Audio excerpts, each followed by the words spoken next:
राज्यातील 29 महानगरपालिकांसाठी दिनांक 15 जानेवारी रोजी सकाळी 7:30 ते सायंकाळी 5:30 या वेळेत मतदान होत आहे।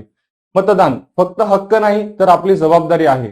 आपण रोज म्हणतो आपलं शहर बदललं पाहिजे, व्यवस्था सुधारली पाहिजे, भविष्य उज्ज्वल झालं पाहिजे, पण त्या बदलाची सुरुवात एका बटनाच्या एका दाबाने होत असते।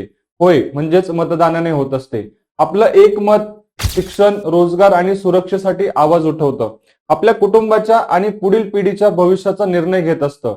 आज मतदान न केल्यास उद्या तक्रार करण्याचा अधिकार आपणच गमावत असतो। माझ्या एका मताने काय फरक पडणार असा विचार करणाऱ्यांनी सुद्धा लक्षात ठेवा की लोकशाही एका मतावर उभी असते। म्हणूनच मतदानाच्या दिवशी कोणतंही काम महत्वाचं नाही। घरातून बाहेर पडा, ओळखपत्र घ्या, मतदान करा। मी मतदान करणार आहे, तुम्ही करणार आहात ना? नक्कीच करा। अशाच माहितीपूर्ण व्हिडिओसाठी चॅनलला नक्की फॉलो करा। व्हिडिओ आवडला असेल तर लाईक करा आणि आपल्या जास्तीत जास्त मित्रांपर्यंत शेअर करा। धन्यवाद।